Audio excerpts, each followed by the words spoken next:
মিয়ানমারের অভ্যন্তরে চলা সংঘাতে ওপার থেকে ভেসে আসা গুলির শব্দে আতঙ্কিত সেন্ট মার্টিনবাসী। প্রশাসনের অনুমতিতে উত্তাল সাগরের বিকল্প পথে ঝুঁকি নিয়ে কিছু সংখ্যক নৌযান চলাচল করলেও যোগাযোগ ব্যবস্থা এখনও স্বাভাবিক হয়নি।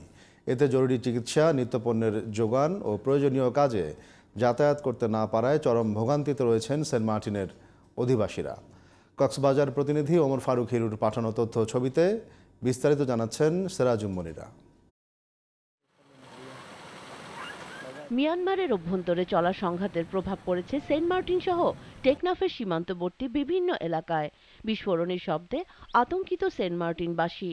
গত ৫ জুন থেকে নাফ নদীর জলসীমায় নাইখংদিয়া এলাকায় প্রথমবারের মতো টেকনাফ সেন্ট মার্টিন রুটে চলাচলকারী নৌযান লক্ষ্য করে গুলি ছোড়ার ঘটনা ঘটে।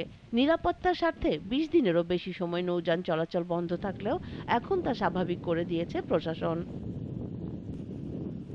সম্প্রতি নাফ নদীর মোহনায় ২ স্থানে প্রায় ৩ কিলোমিটার এলাকা জুড়ে জেগে উঠেছে ডুবোচর। নাব্যতা সংকটের কারণে বাংলাদেশি নৌযানগুলোকে যাতায়াত করতে হচ্ছে নাফ নদীর মিয়ানমারের নাইখংদিয়া অংশ দিয়ে।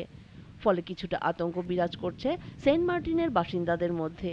দ্বীপবাসী ও জনপ্রতিনিধিদের দাবি, শাহপরীর দ্বীপ এলাকায় ভরাট হয়ে যাওয়া অংশ খননের পাশাপাশি সাগরের গোলার চর পয়েন্টে জেটিঘাট নির্মাণ করলেই হবে সংকটের সমাধান। ড্রেজিং করা ছাড়া কোনো বিকল্প নাই এবং শাহপুর দ্বীপের পশ্চিম সাইডে যদি আমরা যাতায়াত করতে চাই তাহলে আমাদের ইনানির মতো একটা লং একটা ব্রিজ করা লাগবে। খুব অল্প সময়ের মধ্যে শাহপুর দ্বীপ গোলাচর থেকে ড্রেজিং করলে এটা যাতায়াত ব্যবস্থা, মানুষের জীবনযাপন ব্যবস্থা স্বাভাবিক হবে। সেন্ট মার্টিনের জনগণের জন্য রিক্সা থাকে না, সুবিধার জন্য, বিপদ রক্ষার জন্য একটা জেডির ব্যবস্থা যেন এমার্জেন্সি করে মাননীয় প্রধানমন্ত্রীর কাছে আমরা কুল আবেদন।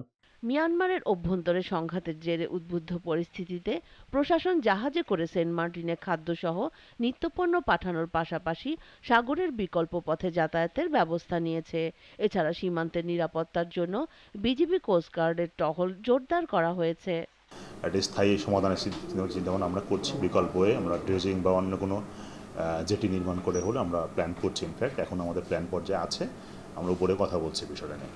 নাফ নদীতে ড্রেজিং এর পাশাপাশি নতুন জেটি নির্মাণ করা হলে দ্বীপবাসীর সংকট কেটে যাবে, বাড়বে পর্যটকদের আনাগোনা, এমনটাই মনে করছেন সচেতন মহল। সেরাজুম মনিরা, জিটিভি নিউজ।